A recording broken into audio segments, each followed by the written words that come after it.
مساء النور، عسلامة البنات، مرحبا بكم الناس الكل في وصفة جديدة مع أنيسة في سلسلة الوصفات اللي تهتم بالبشرة متاعنا خلال فصل الشتاء، مغرومة بالصيف. اليوم جبت لكم وصفة أخرى مزيانة برشا وسهلة، هي وصفة الجدات متاعنا معروفة في المغرب العربي. الوصفة هذيا نستعملوها نساء لتبييض البشرة متاعهم والعناية بالبشرة. فالوصفة هذيا البنات هي مقشر طبيعي وأيضا مبيض طبيعي في آن واحد. تتكون من مكونين أساسيين ومهمين برشا اللي هي فرينة الأرز أو الأرز المطحون والحليب. ولهنا انا باش نعمل عليها اضافه يعني شخصيه، هي الوصفه هذه تستعمل فيها امي، تستعمل فيها جداتنا، النساء تاعنا كلهم. دونك نمسح فيها جبيني البنات زاد غسلت وجهي. دونك باش نحاولوا نردوها يعني وصفه غنيه اكثر. فباش نستعمل في الوصفه نتاعي ملعقه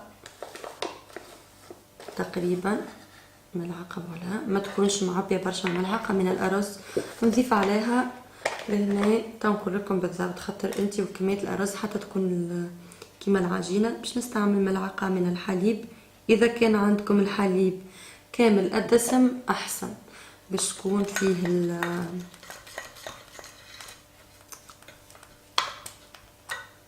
تكون فيه كيما شنو نقولوا المقراس يا ربي. زدت لهنا البنات كيما تشوفوا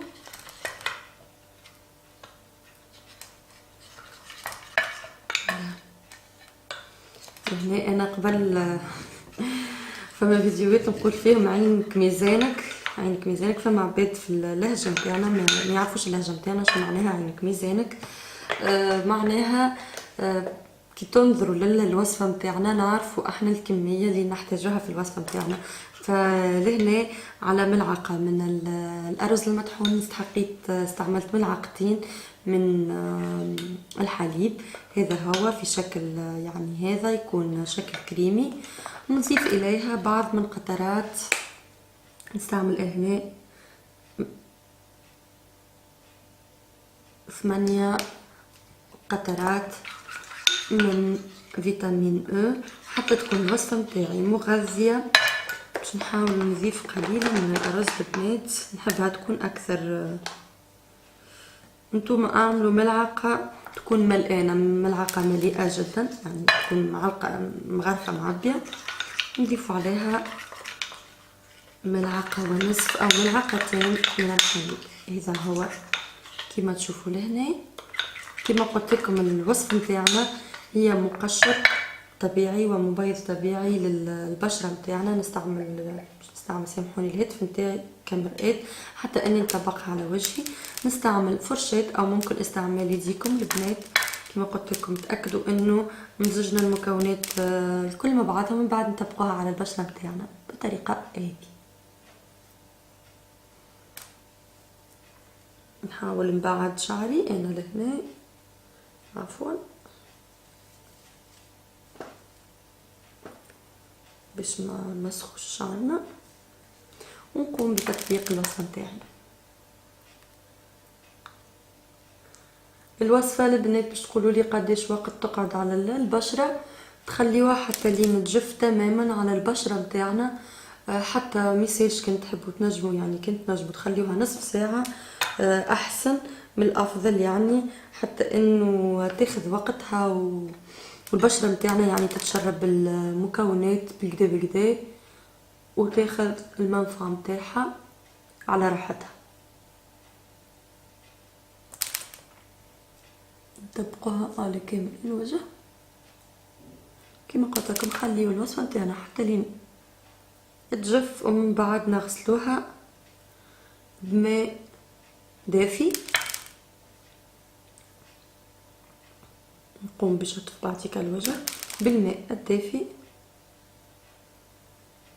ومن بعد ما نكملوا انا اننا نفضل البنات حتى كي نقص على حديثي وانا نحكي في طريقه شطف الوجه، نفضل استعمال الوصفات هذيا في النهار اذا كان ما عندكمش وين ماشيين، مثلا العشيه قاعدين في الدار ما عندكمش حتى بروجرام، ما عندكمش حتى خارجة، ما عندكمش خدمة، او خاصة في الليل يعني نستعمل الوصفة هذية لأنها بالحق رائعة بطول الوقت، بطول المدة.